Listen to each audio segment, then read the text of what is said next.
Hello everyone, this is Dr. E and for today ay tuturuan ko naman kayo ng iba't ibang uri ng pag-iisip na ginagamit natin sa mga problems dito sa geometry.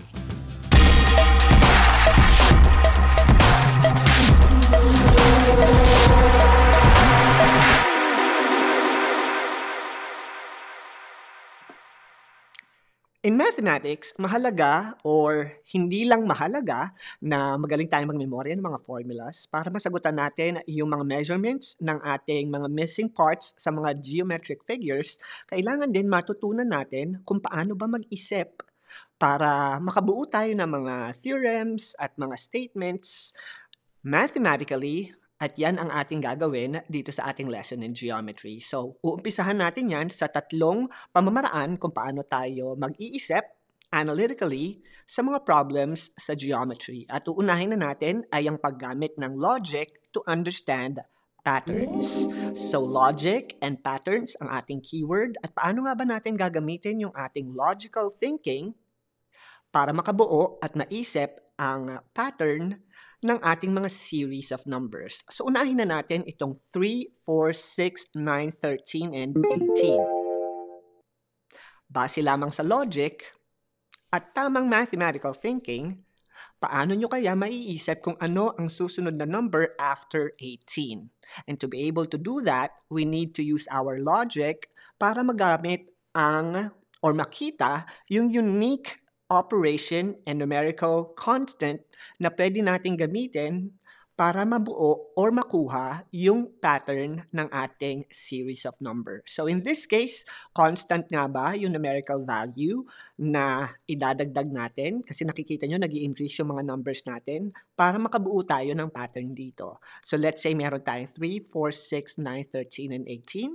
So unahin muna natin yung first 3 numbers. So paano kaya tayo nakapunta from 3 to 4 and 4 to 6. So makikita natin doon sa ating unang pares, parang madali lang yung pattern, parang magdadagdag lang tayo ng 1 mula doon sa ating 3 para makuha natin si 4. So from 3 to 4, all we need to do is to add 4.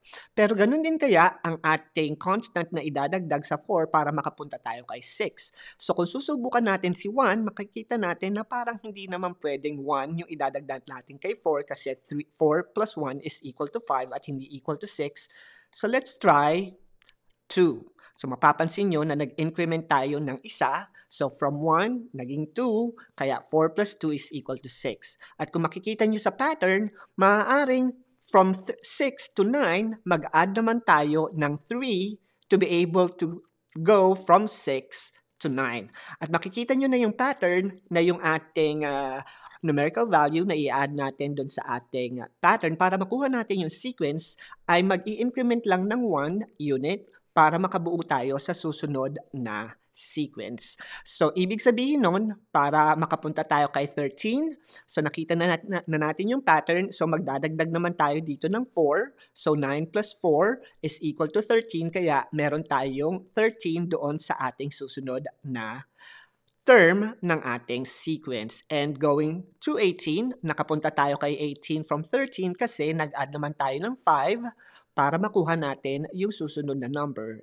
And in this case, syempre, para makuha natin yung susunod kay 18, magdadagdag naman tayo ng 6 from 18 para makuha natin si 24. At yan yung tinatawag nating paggamit ng logic para makuha natin yung pattern at ma-predict natin yung susunod na number. So, ang pattern ba ng ating mga series ay pare-parehas lang na mag-a-add lang tayo ng 1, increment by 1 para makuha natin yung series?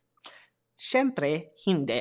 Dahil mapapansin naman ninyo dito sa ating susunod na sequence of number, meron tayong 3, 6, 18, 36, 108, and 216. Nag-i-increase pa rin yung ating mga numerical values. So, mag-isip lang kayo ng operation na sa tingin nyo ay nagpapalaki ng ating mga numerical values mula sa ating first term, which is 3, all the way doon sa 216. So, kung mag-add tayo ng numbers, parang masyadong maliit or mabagal yung paglaki ng ating mga numerical values. So, I'm thinking gagamit tayo ng ibang operation this time at multiplication malamang yung ating gagamitin para dito sa ating pattern. Natandaan natin yung ating mga mathematical operations, hindi lang siya limited sa addition, subtraction, multiplication, and division. Sometimes we use exponents, sometimes we use roots, sometimes we use fractions, but in this case, multiplication ang gagamitin natin. So nakita nyo na ba yung pattern natin dito? So without further ado, ang ating solution for us to be able to find the value after 216 is to simply multiply yung ating mga numbers by 2 and then 3 and then 2 and then 3 and then 2 and then syempre 3. Kaya ang 216 multiplied by 3 is equal to 648. So tandaan natin na logic yung pinapagana natin para makuha natin yung pattern ng ating mga numerical values. At yan ang isa sa mga reasoning or way of thinking na pwede natin gamitin sa geometry. Na yung pangalawang way of thinking na bibigyan natin ng focus ay yung understanding the use of inductive reasoning. So, inductive reasoning, so medyo mabigat yung ating word for the day na yan. So, ano nga ba yung inductive reasoning? So, ito lang yung ating taguri kung paano or gamitin yung way ng pag-iisip na gagamitin natin para sa susunod nating mga patterns. So, by definition, inductive reasoning is the process of arriving at a general conclusion based on observing patterns or observing specific examples. So, yung ginawa natin kanina, matatawag natin yung inductive reasoning dahil tinitingnan natin or nagpo-formulate tayo ng conclusion based doon sa mga patterns and examples na meron tayo. So, for example, let's say, every time na bumabiyahe ako sa EDSA, let's say, na sa 10 beses ng pagbiyahe ko sa EDSA, parang lagi akong natatraffic kapag ka weekend, kumpara kapag ka umalis ako ng weekdays. So, pwede kong sabihin na mas maraming sasakyan sa EDSA kapag weekends kesa weekdays. Kaya kung gusto kong pumunta sa Mega Mall mula sa Baclaran, siguro, kung walang MRT at magbubus lang ako, or magta-taxi ako, or mag-grab ako, gagawin ko yon ng weekdays para mas mabilis ako makapunta at mabaybay ang EDSA dahil alam ko pag weekend, mas maraming sasakyan. So, yan yung pwedeng inductive reasoning or another example of inductive reasoning mula doon sa ating mga observations at specific examples na ginagamit. Now, tandaan natin na although inductive reasoning is a powerful method of drawing conclusions, we can never be absolutely certain that these conclusions are true. So, dahil ginagamit lang natin yung patterns and logical thinking, sometimes it's true, sometimes it's not always true, but most of the time, parang tama naman yung ating prediction. At yan yung ginagamit nating word dito sa mathematics na conjectures dahil dito, for this reason, the conclusions are called conjectures or educated guesses. Dahil hindi naman definite na pag weekend, laging traffic sa EDSA.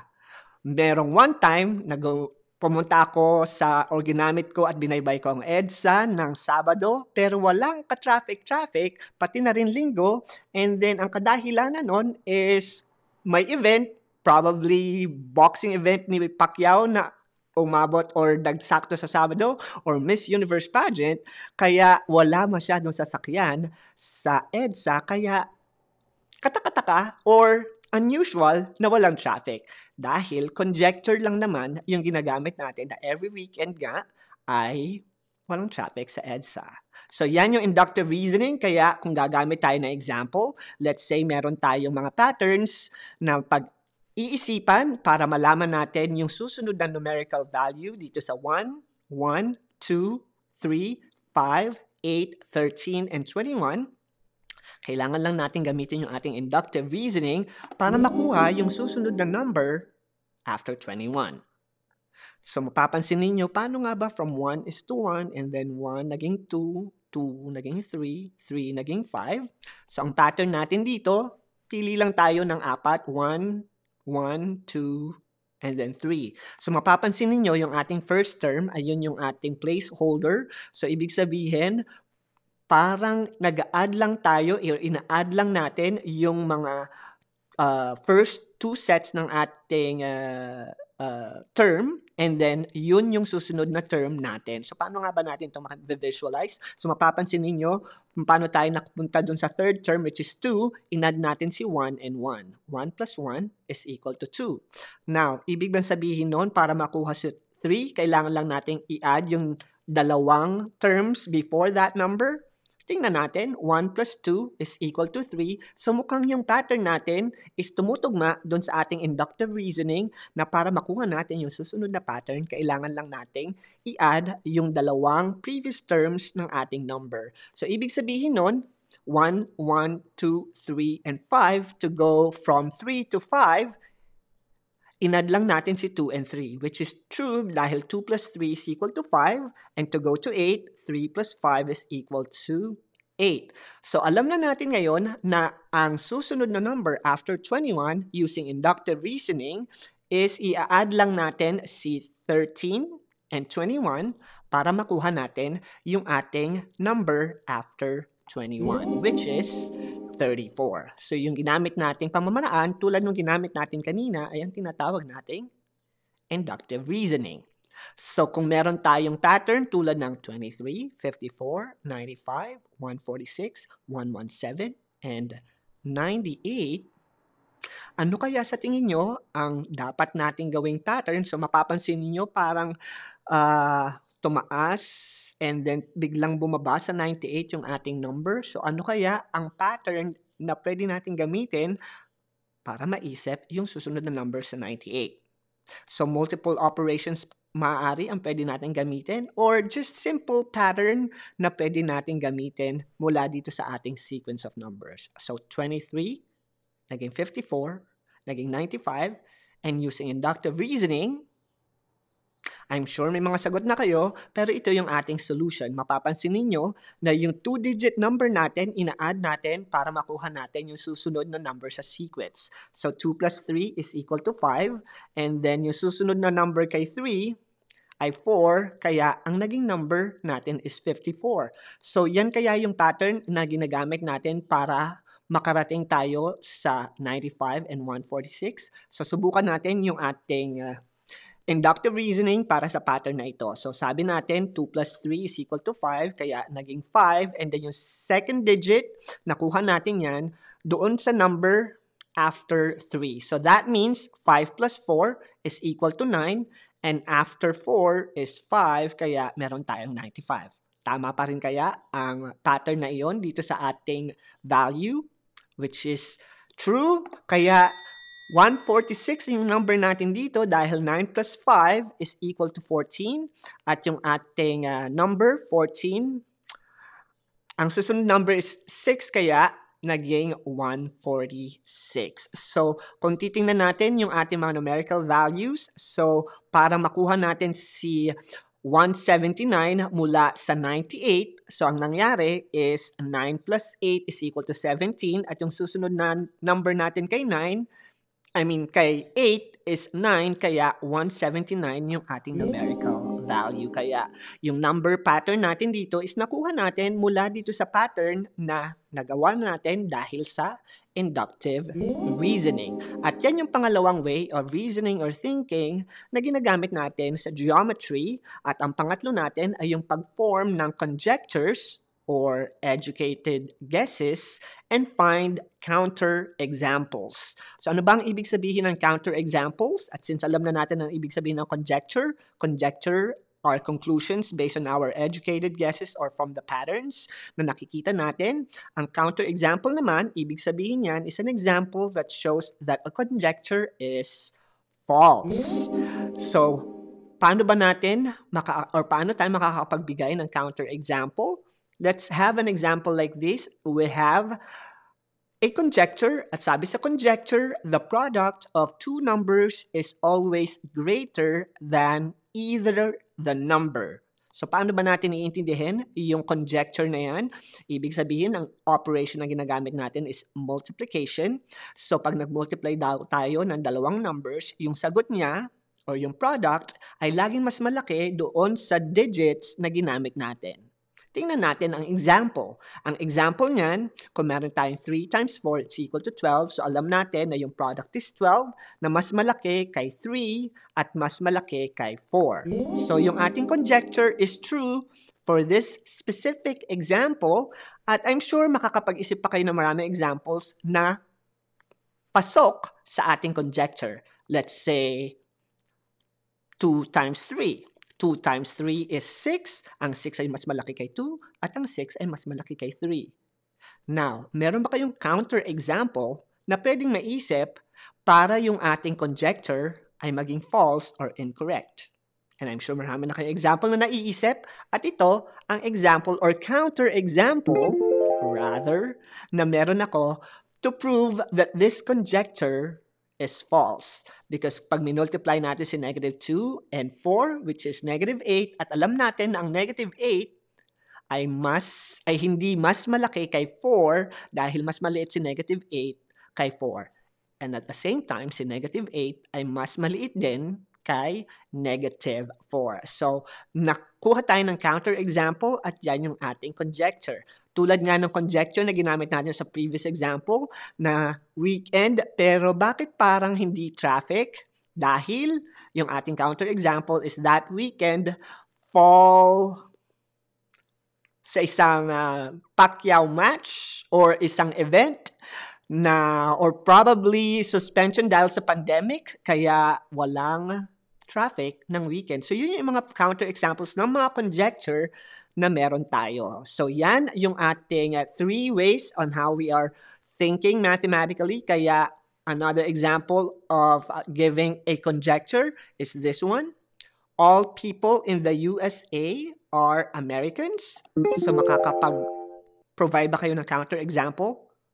Dito sa conjecture na ito, na lahat daw ng tao sa Amerika or the United States of America ay Americans. At ang counterexample ko dito, syempre, hindi na tayo lalayo dahil Dr. E is in the United States of America at this time, but he's not American dahil Filipino pa rin si Dr. E dahil hindi pa siya nagre-renounce ng citizenship niya sa Philippines. So, yan yung pwede nating counterexample na pwedeng gamitin sa mga conjectures na pwedeng mathematically formulated at pwede din namang statements tulad nito. Kaya, ang aking number bender challenge sa inyo ay gumamit ng inductive reasoning mula sa mga conjectures na pwede nyo ma-formulate dito sa pattern na meron tayo.